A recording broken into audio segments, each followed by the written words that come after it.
and we finished chapter 1 of positivity bias. So we're going to do chapter 2. So you'll have it for you. It'll be a little bit of a review because you already read it. So it's very nice. It's a wonderful book. And by the way, you could also, if you want, you can look at it online. It's on Chabad.org. That's what some of the ladies have been doing. They just put it on one device or on the same device and they read along. So this chapter is going to take us into this idea of dwelling on the positive. And God, do we need it, right? Like if we could really try to condition ourselves to dwell on the positive as much as possible instead of ruminating on the negative, right? And that has a lot to do with, the input, right? The ability to dwell on the positive also has it's going to be easier if our intake is positive. But if our intake is negative, then by default we're going to be we're going to have a tendency to dwell on the negative. Okay, so he starts by asking a question that the truth is I don't remember if I had thought about it before I read this book, but you know how they say if it leads kind of thing, in the media. So he's asking that question. Have you ever wondered why newspapers are so full of bad news, or why people often spend so much more time fretting about what's wrong in their lives instead of appreciating what's going right? Ooh, that's a big one. That's a big one. We've talked about this many, many times, right? If we could just catch ourselves when we're in that complaining mode. And I know for me, there's certain periods when it's like, no. Like, no, like there's nothing, like, enough already. Like I've been possessed by, I've been possessed by the complainer. Get her out of here. I don't want her. I don't want her, right? So if we could catch ourselves and not complain, not dwell on the things that are not going right, quote unquote, not going right, and actually do the opposite and express gratitude for everything that's going right. Because the truth is, like Moshe Gersht told me on the podcast, or Moshe Gersht one time, in order for you to be able to complain about the one thing that's going wrong, 99% of things are going right. And that's the reality. And I remember when I was doing this joy challenge that I was telling you guys about before, that we did it with a bunch of ladies during the month of Adar, and I actually just started it again on my own. This idea of writing every morning, kind of your state of joy, like, and 90%, 80%, 85%, whatever it is, right? And then you write down the challenges that you're facing, and then you write down all the things that you're grateful. It becomes so obvious that you have so much more to be grateful for, right? If you take the time to really meditate and really write this out. So that second column of gratitude actually overweighs the first column that you write. And inevitably, you end up, finishing this exercise on a higher level, joyful mood. Like your percentage goes up inevitably. And it forces you to, because obviously you realize that there's so much more going on than the negative. But again, his point is that there is a tendency for us to focus on the negative. Why do painful experiences take up so much real estate in our memory? And why are they so much easier to recall than pleasurable ones? Why do we often feel that it is our negative experiences that define us rather than our positive ones? So scientists have coined the term negativity bias. And of course, we're reading the book Positivity Bias. So to describe this phenomenon of how human consciousness relates to the world. Essentially, our negativity bias ensures that experiences of a more negative nature have a greater effect on our psychological state and consequent behavior than experiences that are neutral or positive, even when they are of equal intensity. So according to science, our brains have developed specialized circuits that register negative experiences immediately in emotional memory so that we can learn from them. So actually, this is very good, right? Hashem created it this way. So we always have to understand, right? The science is telling us that we're built a certain way, but who built us that way? So God built us that way. And science has been telling us, okay, the idea behind this mechanism is that you can learn right away from the negative experience. So that's actually very positive. That's why God created it that way. Now, that doesn't mean that we have to then continuously wire ourselves to be like that. So let's see. On the other hand, most positive experiences flow through the brain like water through a sieve. We experience them, we enjoy them, and we quickly forget them. Accordingly, we use much more brain space to scan and process negative experiences than positive ones, because negative stimuli, if not registered and responded to appropriately, can be fatal, right? We need to know if some situation was dangerous in the past so that we know not to do it again, for example, right? Out of necessity, we have become masters of fixating on the negative aspects of our lives and environments. This is only natural. So this is the way we're built. However, we're going to learn throughout this book that it doesn't mean that that's how we have to stay. This negativity bias is what allows us to remain vigilant in our efforts to register and respond to any potential dangers and imminent threats to our well-being, ideally before it's too late. The problem is that this negativity bias has a side effect, right? Since we're always on high alert for potential dangers, the positive aspects of our lives tend to get less attention. And that's such a shame. We don't want that. When we receive a compliment, for instance, we feel nice for a moment, probably a second, but then the brain shifts back to a more defensive mode and we forget those warm, positive feelings. Similarly, if we have 9 positive experiences or interactions during the day and 1 negative experience, it is most likely that at the end of the day, we will remember the negative experience most vividly. So that's pretty dramatic, that ratio, 9-1. And this is again why it's so important to do these kind of exercises, the gratitude journals, the Ashkacha practice or divine providence journals, all these things that, again, I was having this conversation with Jamie Geller. She's going to be on the podcast on Monday, right? Of taking it, not just from like thinking it, like at night we sit, we put our head in the pillow and we say, thank you, Hashem, for this, for that, da, da, da, da. Not just that, but if we could take the time to actually jot it in paper, to actually do something that cements it a little bit more in our brain, that's an extra boost, okay? We may therefore walk around in a low-level state of hypervigilance and anxiety. As a result, we tend to blow our negative experiences out of proportion and fail to contextualize them within the positive aspects of our life that we have forgotten in moments of stress. Establishing a positive mindset is therefore quite difficult, as it goes against the grain of our established nature. And yet, maintaining a positive perspective in the midst of hardship is essential to elevating one's quality of life. Obviously, we know that, right?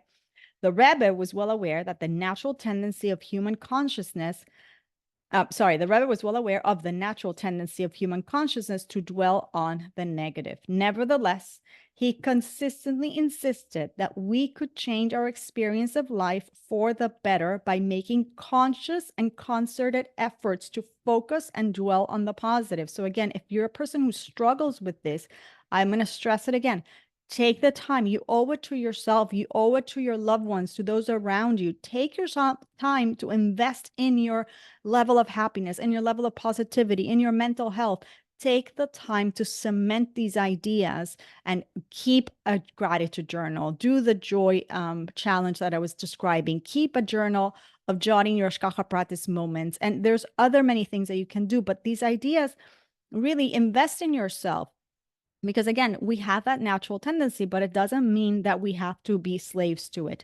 Indeed, as mentioned, the Rebbe once referred to his focus on seeing things positively, saying, I worked on myself to look at things in a positive light. Otherwise, I could not have survived. So again, we go back to the point that we made last class to see that even such a tzaddik, the tzaddik of the generation, there was a section that we read last time that says, oh, it's easy for you to say, right? But the life of the Rebbe was a very difficult life. And the fact that the Rebbe admitted that he worked on himself to actually see things in a positive light, to find the positive, to dwell on the positive, to not ruminate on the negative is very, very telling. It means that this is something that we all must strive to do. When one considers the immense challenges and devastating events the Rebbe experienced in his lifetime, this statement is truly remarkable. It is worth pointing out that the Rebbe's approach to dwelling on the positive or what we refer to throughout this book as positivity bias, was never meant to be a naive whitewashing or covering up or of actual reality. What I think they call it nowadays, the common parlance is toxic positivity. I think that's the term people are using. So this is not toxic positivity, the author is telling us. In fact, what was so unique about the Rebbe's worldview on motivational theology was that it did not ignore or deny the harsh realities of life. Rather, it acknowledged and addressed them head on. And what's going to be so interesting throughout this is that I think what the Rebbe was able to do, and the gift that he's given us, is the ability to try to look a little deeper, to see things from a deeper perspective. And he's going to go into things that on a surface are very negative, and we're not going to hide the fact that they're negative, but we're going to see how when you dig deeper, there's something very, very positive that can be found there. So obviously it takes a Rebbe to take us there, but when we sensitize ourselves by reading so many of these examples, as we're going to read in the book, it hones our ability to also do that in our personal lives, in our personal interactions with other people, in the circumstances and the challenges that we face. Okay. So one example among many is the following response that the Rebbe penned to someone who wrote despairingly of their life. So this person apparently was having no satisfaction in their life, and the Rebbe writes the following: I received your letter in which you describe your economic circumstances and certain other conditions which are the causes of your dissatisfaction and lack of spiritual gratification. If you have a copy of your letter, I will reread it again in a more objective frame of mind. And you will reread it again. So he's telling this individual, if you take a copy of your letter and you reread it in a more objective frame of mind, like if you calm your emotions down, I think you will come to the conclusion that human life on this earth, unfortunately, is not free from various factors which bring about unhappiness, and that this is universal, though the causes vary. To go through life in complete happiness is not destined for man. There's always going to be a challenge. There's always something that we're going to be toiling with, whether it be looking for a spouse, whether it be a financial circumstance, a bill we have to pay, a medical, we have the flu, we have COVID, we have an ache, we have a pain. There's always something. We're struggling with schoolwork, we're struggling with work, right? We're struggling with weight, with health. There's always going to be something through life that God is taking us and stretching us, right? Like I think it's oh my gosh, with this gorgeous woman, I'm forgetting her name, the lady that sells the shaitos, and she's blonde and she's wonderful and beautiful. I think she always says that God is not trying to stress us, he's trying to stretch us, right? Those stressful situations in your life are God stretching you to a capacity, a potential that you didn't know existed. But the point being that this is part and parcel of the way God created life. But that doesn't mean that now we have to go through our life completely unhappy. It means that in the happiness, we're also going to have struggles. And so one of the basic things, however, is to have a clear vision on the fundamental issues and to cultivate appropriate expectations and attitude. What is the attitude we're going to have, right? Am I going to have an attitude of gratitude, or am I going to have an attitude of constantly dwelling and focusing on the negative? Because let's say this person is writing because he's financially dissatisfied, right? So if he's hyper-focused just on that, well, we see where that leads. He's spiritually unsatisfied, right? Everything that he's saying. But if he focuses on everything else that is going well in his life, he probably has a family, he has health, whatever it is, all the other things, well, that is a positive attitude. So the ultimate goal is not to completely avoid or remove all challenges or conflicts in one's life. The ultimate goal is not to take away the challenge, is to change your perspective, which, by the way, ultimately is what ends up removing the challenge. This is key. This is where the bitachon piece comes in, okay? So it's not that the goal is not to avoid or remove the challenge or the conflict. It's to change our perspective. Let's see what he says. That, according to the Rebbe, is impossible. And as we will see, it would not even guarantee our happiness because so much depends on our perspective in relation to our actual circumstances. I think it was last week that we read a comparison between a person who was in dire circumstances and a person who was just in a challenge, but but not in Auschwitz kind of thing. And you could see the comparison of, again, the external factors, a person, because it comes from within.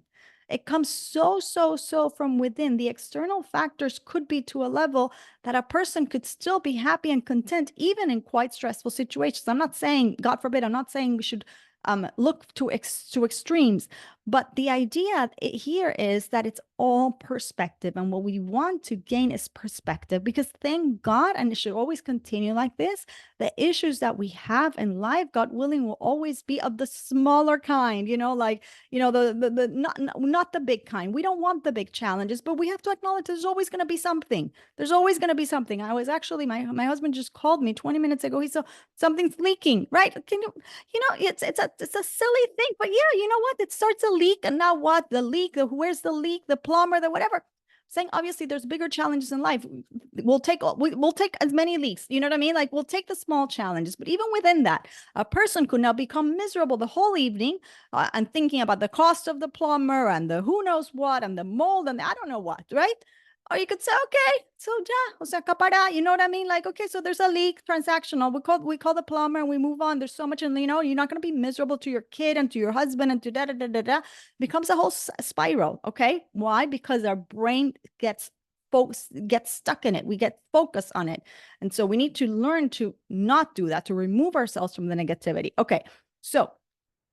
It is, however, within our power to cultivate attitudes. Okay, cultivate attitude. It's an attitude, it's a perspective, in order to process and integrate all of our experiences, including the negative, in a way that liberates rather than limits our potential for success and happiness. So what we're working on is to cultivate an attitude that allows us to process those stimuli, those information that's happening. Like the doctor said, not so good test result.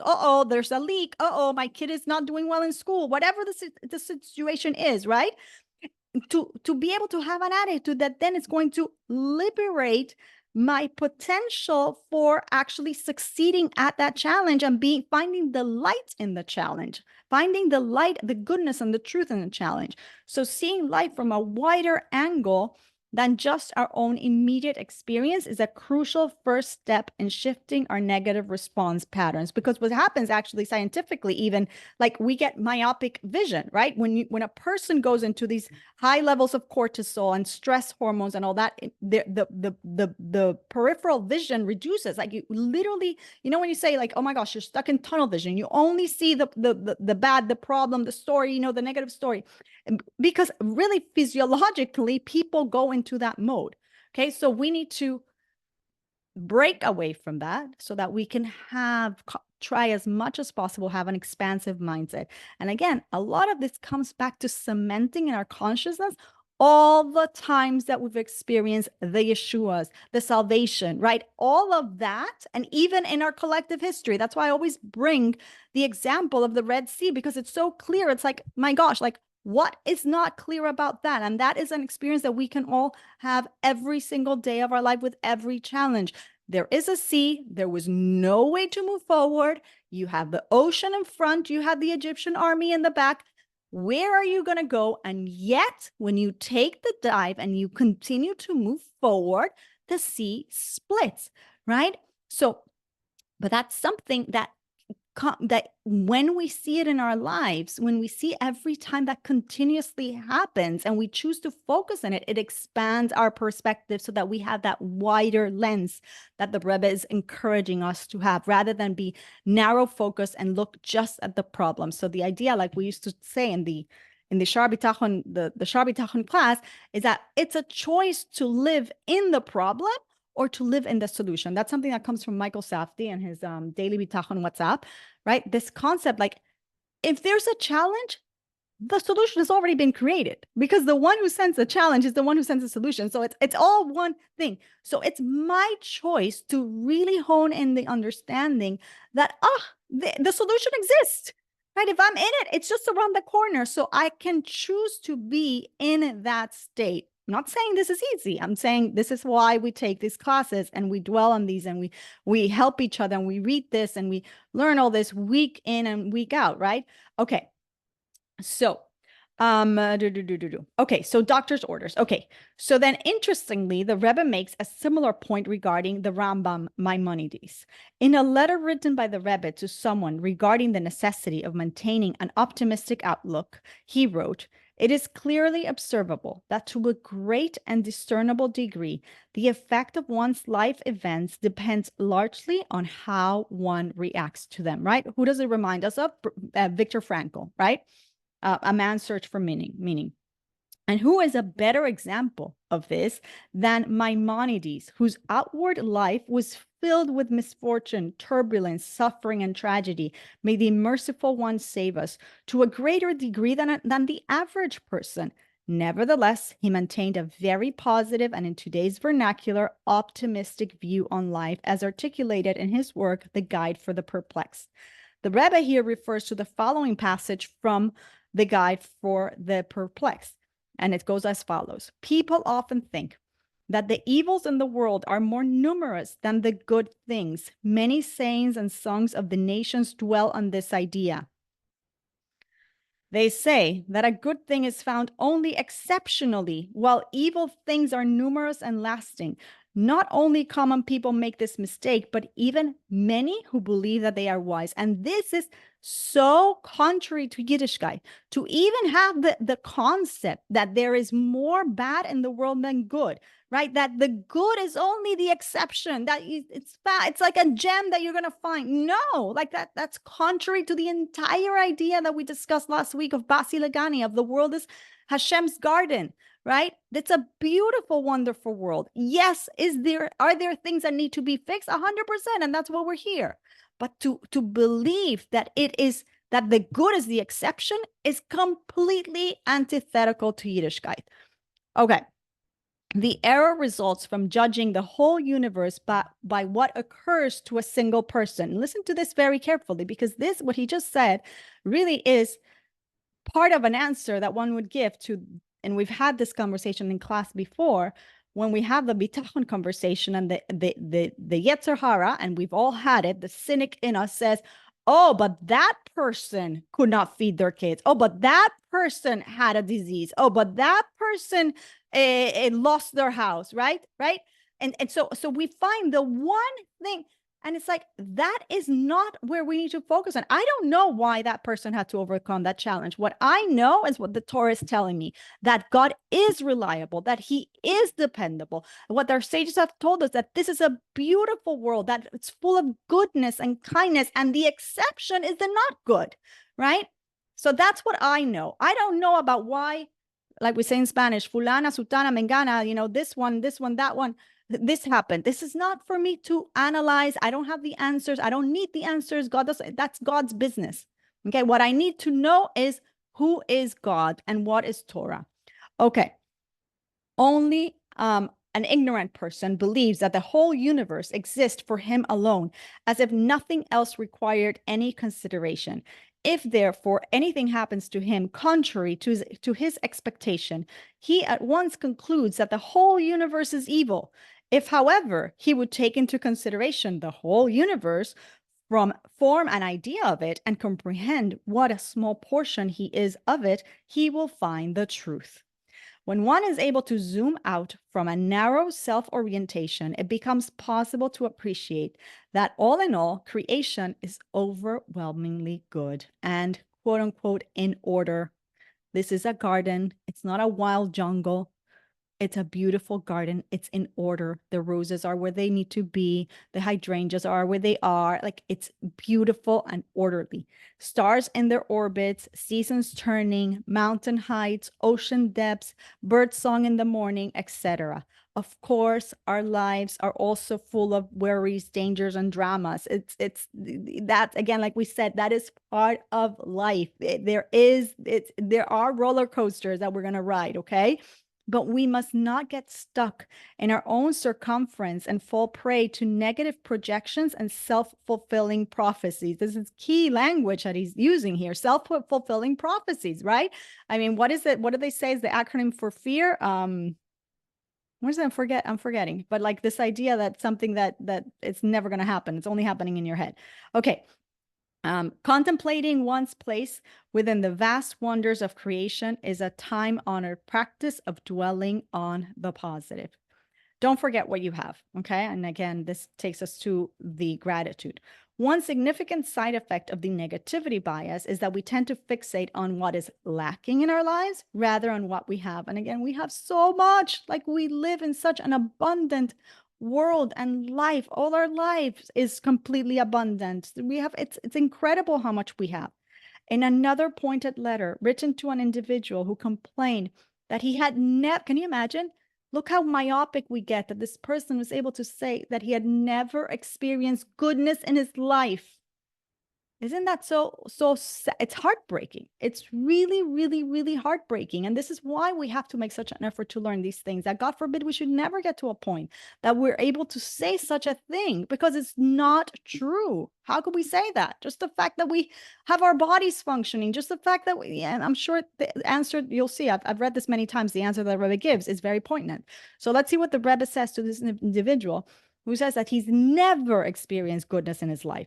In response to your letter, in which you write about your current situation and that throughout your life you have not experienced any good, it seems that you do not sense the contradiction in your letter. For a man whom God has blessed with a wife and children, can you imagine? He has a wife and children. To say that he has never seen any good is ungrateful to an alarming degree. And I would tell you, just the fact that he has the ability to even write a letter, that he has eyesight, that he has function of his hands, that he has a rebbe to write a letter to. I mean, come on, you know what I'm saying? Right? Hundreds, even thousands of people pray every day to be blessed with children and would give everything they own to have a single child, but have not as of merited this. And obviously, this is near and dear to the Rebbe, right? But you, the recipient of this blessing, which it seems came to you without you having to especially pray for it, don't recognize the wealth, look at the language, the wealth and happiness in the blessings you have. And you write twice in your letter that you have never experienced any good. It's a matter, again, of perspective. It's all a matter of perspective. And again, we are so wealthy, right? We're healthy. We have families. We have friendships. We have relationships. Those of us who have children, those of us who have, all our healthy relationships with different loved ones in our lives, our health, it's so much wealth. It is worth noting that the Rebbe himself never had children and deeply understood this particular pain on a personal level. He was therefore in a unique position, not just spiritually, but existentially, to point out the magnificent blessing that this person had received and that they were, judging from the Rebbe's response, taking for granted. And that's the trick. We need to, and this is where Judaism comes in so strongly, to help us really become mindful, which means don't take anything for granted, right? When we wake up in the morning and we say those morning brachas, right? And we bless Hashem for giving us all these things, this ability to be up, to be upright, to distinguish between light and day, between good and bad, all these things. It's incredible, right? It's all about not taking these things for granted, okay?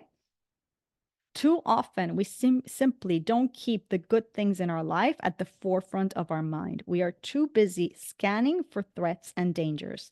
They therefore tend to quietly and quickly recede into the hungry shadows of our long-suffering complaints. And I love that he uses that the word hungry, because it's almost like the Yetzer Hara, like the negative inclination that we have. It's hungry to take, to trap us, right? Just to take our focus and divert it. Okay. These complaints, if left unchecked, naturally override our awareness and skew our evaluation of life. Okay, we're going to do 3 more minutes, and we're going to cut the class a little bit short today, just because I have to run somewhere, and some of you have to run somewhere. Okay, so count your blessings. Here we go. The blessings. And it's not a joke. This is why Judaism forces us, quote unquote, forces us to recite, this is from King David, 100 blessings a day, right? Because again, we have to be mindful. Like if King David is trying to push us to take it to the next level, it's not just think about it here and there. No, no, no. Every single day, articulate it. And of course, if you articulate it well, you should be thinking about what you're articulating. In another letter to someone who complained about their life, the Rebbe alludes to the blessings recited every morning. Here we go. These particular blessings take note of and thank God for some of the very basic amenities of human existence: the gift of a new day, the ability to see, the clothes we wear, the earth beneath our feet, and the strength to carry on. Actively beginning each day by acknowledging the blessings we often take for granted allows us to gain the proper perspective on our life so that we are not overwhelmed by gnawing negativity and anxiety. To the contrary, we are filled with gratitude for all the tiny miracles in our life, which are not so tiny, right? Each and every one of these things is huge. I read your letter with great shock. If you pay attention to the simple meaning of the 18 morning blessings in which you bless God at the beginning of every day, you will see that you have been blessed with all of them. In addition, you have been blessed with good health, good parents, good education, a good community, good profession, livelihood, and more. If so, what is the justification for your complaints? No matter what else is going on in your life, if you're alive, you have something to be grateful for. You just need to take the time to recognize and appreciate it. One way to focus and dwell on the positive is to literally count your blessings every day, no matter how small they may seem. Toward this end, our sages instituted that we recite at least 100 blessings a day. This practice of near constant expressions of gratitude throughout the day has the power to sensitize us. And that's a key word here. That's what we're doing. Sensitize us to God's gifts and presence all around us. If we would but take the time to stop and notice. It's all about the mindfulness. It's all about stopping and noticing. Over time, this conscious attention to the blessings in our lives, both large and small, can help shift our default setting from an ungrateful negativity bias to a positivity biased focus on appreciation. So I guess the takeaway for us for the next week until next class is to maybe that's what we'll take. We can take to say, you know what? The blessings, the 18 blessings in the morning, and maybe we can even set all the blessings that we say on food throughout our day, etc. Try to make an attempt to saying with a little bit more consciousness and really a little bit more appreciation. And maybe that means that we look at the English or the Spanish or whatever the language is, something that can help us say it with a little bit more of an understanding, so that we can really work on the rewiring of the brain. Okay, so we'll finish chapter 2 next week, and we'll continue on to chapter 3. Sorry, I'm letting you go a little bit early, but I have to be somewhere. But I'm glad we did this. I did not want to not have the class.